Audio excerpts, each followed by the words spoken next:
Andy, qui es-tu? Je m'appelle Andy Batentier, j'ai 31 ans et je suis le directeur de campagne de Secret Toxique. D'accord. À la base, moi, j'ai plutôt commencé quand j'étais au lycée sur les questions de CPE et j'ai suivi à la fac avec les blocages sur la loi LRU, sur les lois sur l'autonomie des universités. Et historiquement, mon militantisme il était plutôt axé sur le social. Ce qui ne m'a pas empêché au fil des années de me renseigner et de prendre conscience en fait de l'ampleur des défis sur un plan climatique et puis environnemental, sur la biodiversité. Et puis tout s'est accéléré très fort en septembre 2018, après la marche pour le climat à Paris, qui avait été lancée par quelqu'un de complètement inconnu sur Facebook. Et en fait, c'est un événement auquel je n'avais pas pu participer. Et je me suis dit, c'est quand même dommage, ça avait l'air sympa. Et je voyais que les gens disaient, bon bah ok, j'ai envie de recommencer. Il faut en refaire une. Je fais, bon bah, je vais créer un événement Facebook. Et en fait, ça a marché très très fort, bien plus fort que ce à quoi je m'attendais. Je me suis retrouvé en fait un peu du jour au lendemain à organiser une marche pour le climat à Paris. Voilà. Donc ça a un peu vraiment accélérer mon militantisme sur le plan écologique. D'accord. Et tu es venu aux pesticides avec Secret Toxique ou sans Secret Toxique en fait? Alors j'étais déjà conscient qu'il y avait un problème, hein, évidemment, avant Secret Toxique, mais j'étais pas conscient de à quel point il y avait un problème. Donc effectivement, le fait d'être avec Secret Toxique m'a fait prendre conscience d'un certain nombre de choses par rapport aux pesticides et de l'ampleur du problème et du mensonge permanent dans lequel on est plongé. Tu nous en dirais un peu plus de ce que tu as découvert en rentrant dans la campagne Secret Toxique? En fait, très directement, moi au début, je me suis basé sur les discours qu'on me tenait. Donc je suis rentré dans Secret Toxique, puis j'ai rencontré tout un tas de militants qui étaient investis dans ces questions-là depuis des années et qui connaissaient le sujet sur le bout des doigts. Et du coup, pour moi, c'était effectivement un nouvel environnement, quoi, on va dire.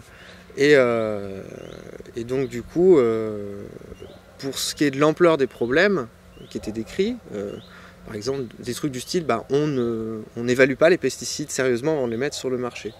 Il n'y a pas d'études à long terme justement des formules avant la mise sur le marché des pesticides, qui sont des choses que du coup j'avais apportées en tant que directeur de campagne, mais que je portais en faisant confiance du coup aux militants avec qui je travaillais dans l'association. Mais du coup j'avais pas encore pu constater par moi-même dans les faits à quel point c'était...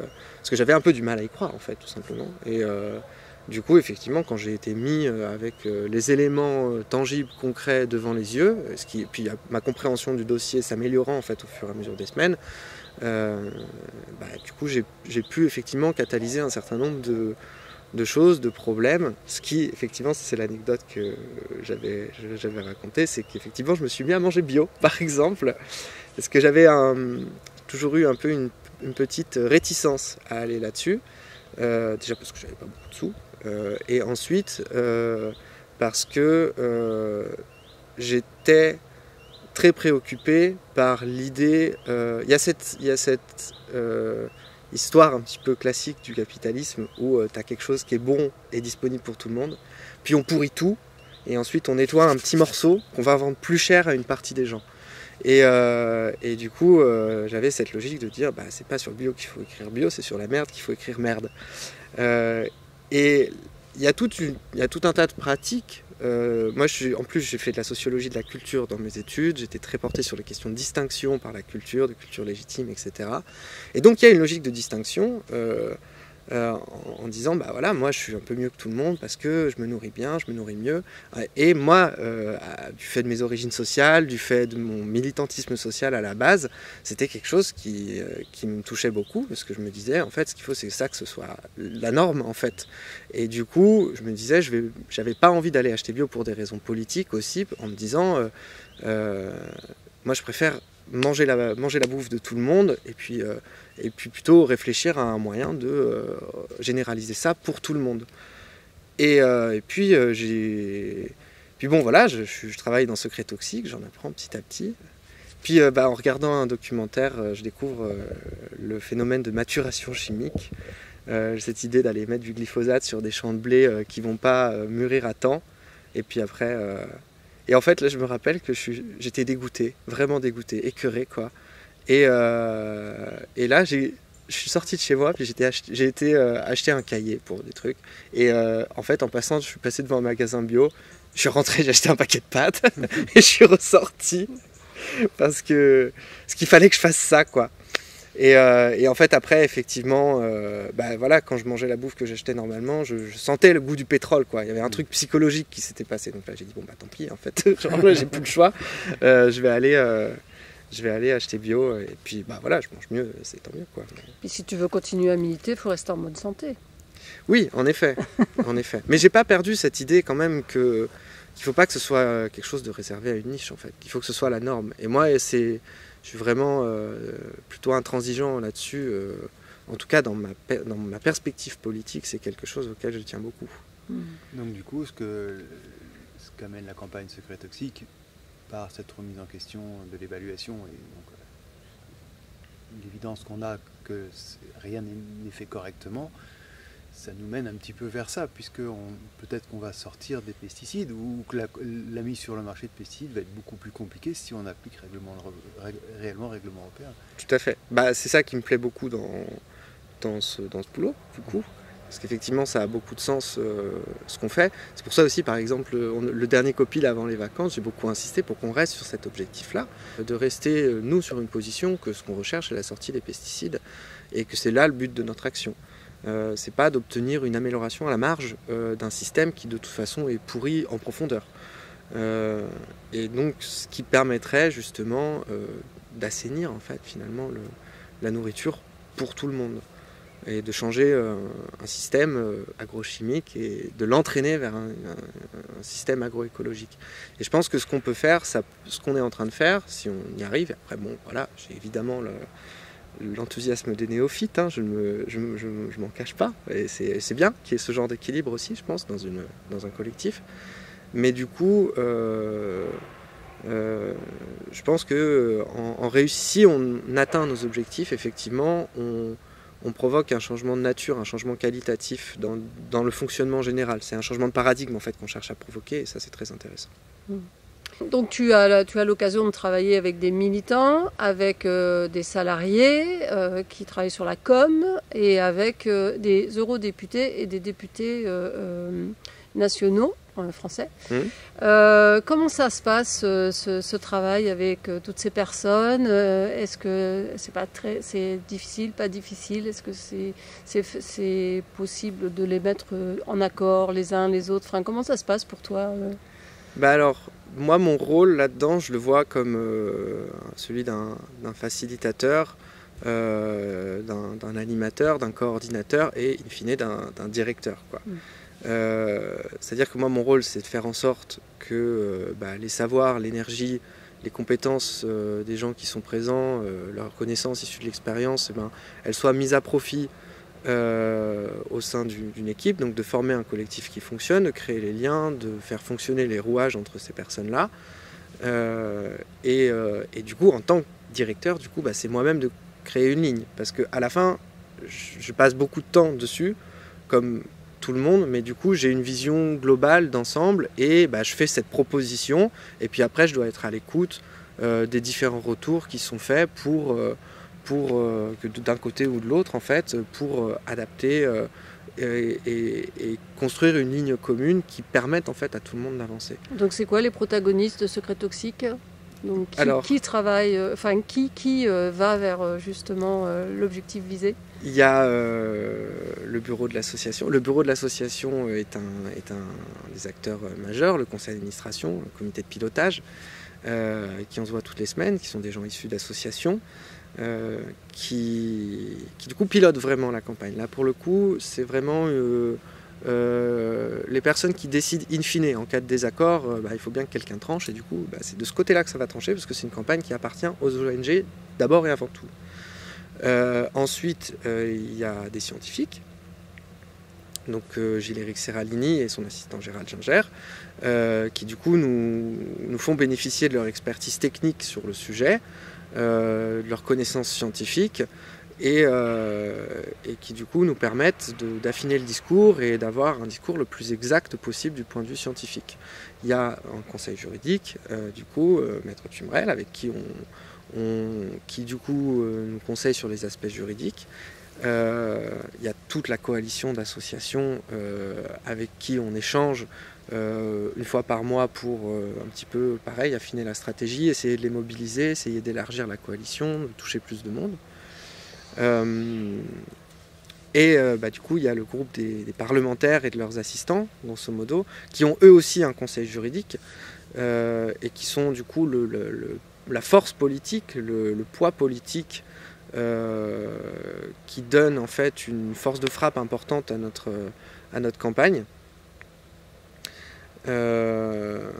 Et puis à la fin aussi, du coup, il y a l'agence Ficelle et puis les prestations qui sont effectuées par Quentin, Raphaël, avec qui on se coordonne plus sur des aspects techniques, plus concrets, plus directs. On fait aller qu'est-ce qu'on va poster sur les réseaux sociaux cette semaine, on a besoin de visuels pour ceci, pour cela, il faut monter telle vidéo, il faut faire telle chose. Voilà. Donc du coup, comment ça se passe ? C'est assez intéressant. Puis bon, moi j'aime bien coordonner les choses, j'aime bien un petit peu réfléchir à des stratégies et faire travailler les gens ensemble. Après, moi la particularité que je trouve justement sur Secret Toxique, c'est que globalement, c'est quand même un groupe de très fortes personnalités et qui du coup, qui sont quand même plutôt à l'écoute.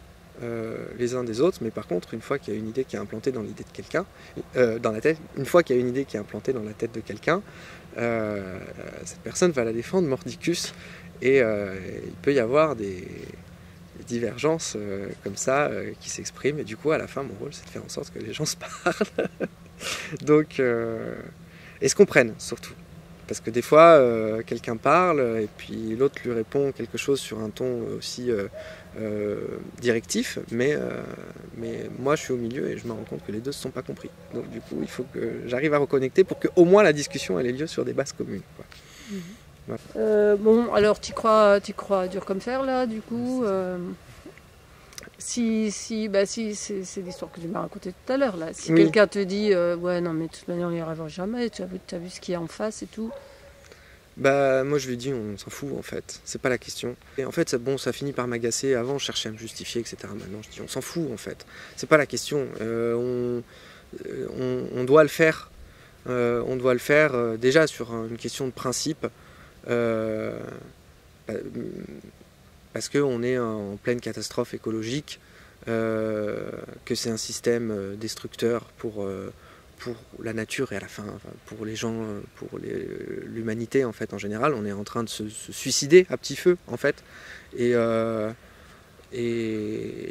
pour beaucoup, pour la plupart d'entre nous, on n'est même pas en train de le faire consciemment en fait. On le fait sur la base d'un mensonge, on le fait sur la base d'une logique de profit. Qui se part des atours de l'efficacité scientifique alors qu'elle ne les a pas. Alors que c'est des méthodes qui scientifiquement sont complètement absurdes. La manière dont sont évalués les produits, scientifiquement, c'est à se taper la tête contre les murs. C'est d'une bêtise et absolument désolante. Et donc vous avez ces gens-là qui arrivent avec leurs grands airs en vous expliquant la vie. On va vous montrer comment ça marche, monsieur, vous savez. Voilà, nous on fait un travail très sérieux. Et puis après ils utilisent tout un tas de vocabulaire technique pour essayer de vous embrouiller. Puis en fait à la fin, si vous avez un minimum de bon sens, vous vous rendez bien compte que les types vous en fument et que derrière leurs mots compliqués, en fait il n'y a rien, c'est creux. Et en plus, quand on a une compréhension des mécanismes de la science, on a juste envie de les tarter en leur disant mais vous avez été formé par la société, hein, vous avez été formé en biologie, on vous a donné un titre de docteur. Moi, quand j'ai soutenu ma thèse, il y avait une phrase à la fin qui disait rappelez-vous les responsabilités que vous portez maintenant au regard de la science et de la société. C'est-à-dire qu'à un moment donné, on t'a fait cadeau d'une formation, on t'a fait confiance, on a parié sur toi, et donc maintenant, t'as une formation, t'as des connaissances, t'as des compétences, t'as une certaine autorité, et ça, tu dois l'utiliser pour le bien commun, et c'est une question d'éthique. Et c'est très important que les scientifiques se colle à cette éthique. C'est comme si un médecin, on lui fait confiance. Et ben, lorsqu'on fait, en faisant confiance au médecin, si le médecin en fait il abuse de la confiance que lui donnent ses patients, en fait, il n'est pas digne de sa fonction. En fait, un scientifique, c'est exactement la même chose. Et donc ces gens-là qui évaluent, qui disent oui, on est des grands scientifiques en évaluant les produits, ils me dégoûtent. Et c'est un autre aspect, moi, qui me révolte et qui fait que de toute façon, déjà par principe, le fait de dire oui, on est face à des ennemis puissants et tout, déjà avant ça, pour moi, il y a une question aussi de dignité humaine presque, parce qu'à un moment donné, être gouverné par l'absurdité et la stupidité qui est due à l'arrogance de quelques-uns, qui refusent la contradiction au nom de la protection d'intérêts particuliers, je peux pas l'accepter en fait, c'est impossible. Donc du coup, ce qui est bien avec Secrets Toxiques, c'est que j'ai un moyen de canaliser ça, parce que sinon je m'énerverais tout seul chez moi. Yes, donc, c'est vrai. Et du coup, juste, et pour finir, le fait est que... et puis, voilà, on a dit beaucoup de choses, on a dit que les seuls combats qu'on perdait d'avance, c'est ceux qu'on ne lançait pas. Et puis, oui, voilà, c'est qu'il y a eu de dire oui, on a des adversaires puissants, etc. Bah, écoute, il y a des tas de David qui ont gagné contre des Goliaths au cours de l'histoire. Et vu la nécessité dans laquelle on se trouve de le faire, bah, faut mener le combat. Et ça ne veut pas dire qu'il faut le mener de façon stupide, bille en tête, en courant dans le mur, parce qu'on se dit qu'il ne faut pas tenir compte de la différence de rapport de force. Mais, donc il faut aborder ça de façon intelligente et essayer de profiter des avantages de notre position de David et des inconvénients de leur grosse position de Goliath, et penser la stratégie en fonction de ça, et c'est presque de la tactique militaire en fait. Carrément. Donc après, je pense que là on est en train de construire un collectif qui marche bien. Du coup, il va y avoir une vague peut-être ou un tsunami en fonction de comment ça évolue par rapport à la plainte, par rapport au recours à l'EFSA, peut-être l'ANSES. Est-ce que toi, comme ça, en tant qu'individu, ça te fait peur, vu la place que tu as? Est-ce que ça te fait peur, justement, les lobbies pro-pesticides, les attaques que tu pourrais recevoir dans le collectif, mais aussi personnel? Est-ce que tu y as pensé, tu y as réfléchi à ça? Oui, bien sûr. Déjà, j'essaye d'avoir d'autres choses importantes dans ma vie que ce combat pour les pesticides, ce qui me permet de me dire si cette question-là ne constitue pas tout mon être et toute ma personnalité, on ne peut pas complètement m'abattre en abattant ce pan-là de ma personnalité. Parce qu'il y aura toujours quelque chose pour renaître des cendres qui pourrait éventuellement arriver. Mais effectivement, moi, quand j'ai pu lire que l'histoire qu'il y a dans le livre de Giléric et qui ressemble très fort à une tentative d'assassinat, j'ai eu un réflexe. Déjà, ça m'a forcément un peu perturbé. Donc j'en ai parlé à 2 personnes. J'ai demandé conseil à Giléric, et j'ai aussi un ami du doctorat qui a travaillé dans les commissions d'enquête parlementaire sur la mafia en Italie. Et donc du coup, lui, j'ai été lui demander comment il avait vécu ce travail-là, en sachant que il est en train de confronter aussi des gens dangereux. Donc voilà. Et puis j'ai demandé aussi à Giléric. Puis bon, j'ai un peu fait ma soupe des réponses j'ai un peu médité sur les réponses qui m'avaient été apportées. Et j'ai fini par trouver cette chose un peu naïve, mais qui donne un bon point d'équilibre en fait entre tout ça. Je me suis dit, j'aime la vie en fait. Voilà, c'est déjà un postulat de base assez simple, j'aime la vie. Et c'est à la fois la raison qui me pousse à faire ça, et à la fois la raison qui me pousse à trouver une limite pour pas être complètement bille en tête et puis juste se jeter dans la lave du volcan. Parce que je fais ça, j'aime la vie, j'ai envie de la protéger, donc du coup je me lance dans ce genre d'action avec les risques que ça comporte. Et aussi j'aime la vie, je pense aussi à un moment donné à me préserver, à essayer de faire en sorte de ne pas me retrouver dans une situation qui me mettrait en danger, que ce soit socialement ou du point de vue de l'intégrité physique. Et je fais en sorte que du coup le combat ne me ronge pas de l'intérieur non plus, quoi. Et du coup l'équilibre il se situe entre ces deux choses-là qui revêtent qui partent à la base de la même vérité. Une philosophie autour du sujet. Oui, c'est difficile de ne pas penser à Secret Toxique jour et nuit. Est-ce que c'est difficile de ne pas penser à Secret Toxique jour et nuit? Forcément, ça déborde un peu de mes horaires de travail, hein, parce qu'il y a des jours où je me dis quelle enfumade quand même, quel crime. Et forcément, c'est pas facile. Mais j'ai des choses que j'aime. Je fais de la musique et c'est quelque chose dans lequel je mets beaucoup de temps et d'énergie et c'est quelque chose qui est extrêmement positif. Donc du coup, c'est un espace qui n'est pas atteint par ça. Parce qu'il en est intellectuellement trop éloigné, peut-être, je sais pas. Lors des marches pour le climat, j'ai eu l'occasion déjà de passer beaucoup de temps sur les questions militantes et d'abuser à passer du temps sur les questions militantes et du coup à perdre toute forme de vie personnelle. Et donc du coup j'ai déjà goûté aux abus et à la prise de conscience du fait qu'il faille mettre des limites à ce genre d'engagement. Ouais. Du coup, tu es content de ton salaire? Oui, je suis content de mon salaire.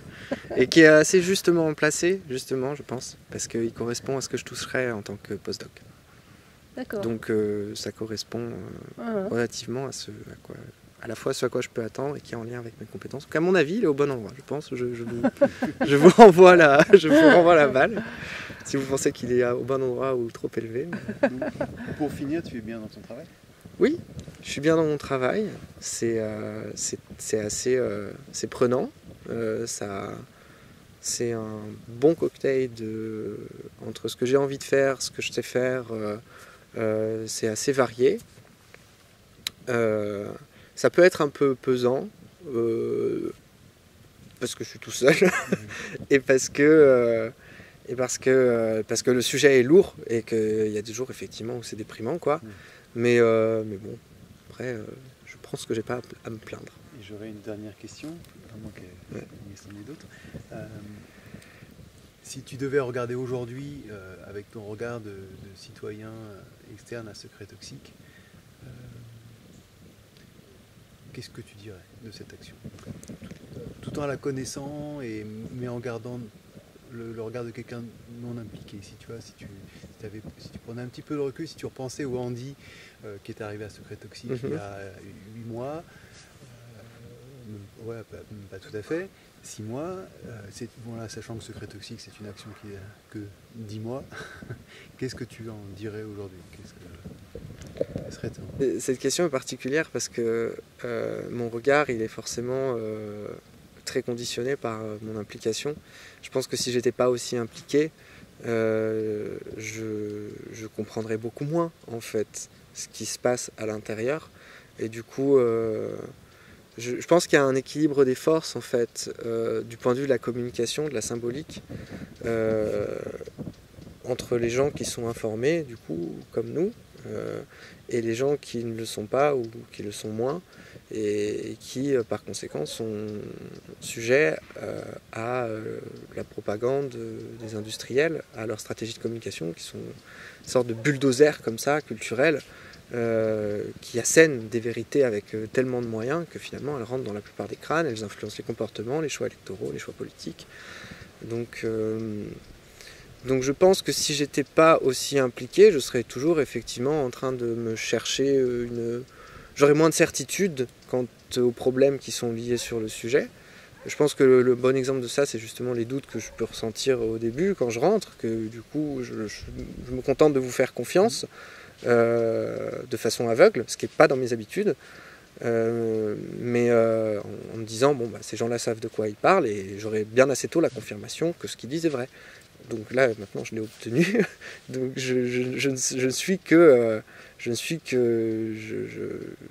donc maintenant effectivement ça va être voilà, ils m'ont fait manger bio et je leur en veux à mort pour ça. Donc du coup donc je les poursuivrai jusqu'en enfer. Mais Je pense que si j'étais resté extérieur, je serais intéressé par la campagne. Et je pense, parce qu'il y a un moyen un peu détourné de répondre à la question, je pense que c'est là que se situe peut-être notre plus gros enjeu, en fait, au final. La bascule culturelle, et ce qui est un thème qui traverse justement tout ce que j'ai fait depuis que je suis rentré dans les marches pour le climat, depuis que j'ai commencé à faire du militantisme sur ces questions-là, en fait, qui est lié aussi, moi j'ai fait de la sociologie de la culture, hein, et donc tout ce qui concerne la bataille culturelle, c'est mon domaine, et c'est ça qui me passionne, quoi. Donc je pense que là-dessus, un des gros enjeux qu'on a tactiquement, c'est réussir à renverser la balance en termes de ce qui est perçu comme étant la vérité sur le sujet des pesticides. Sachant que nous, on a des éléments pour aller faire pencher du bon côté. Voilà.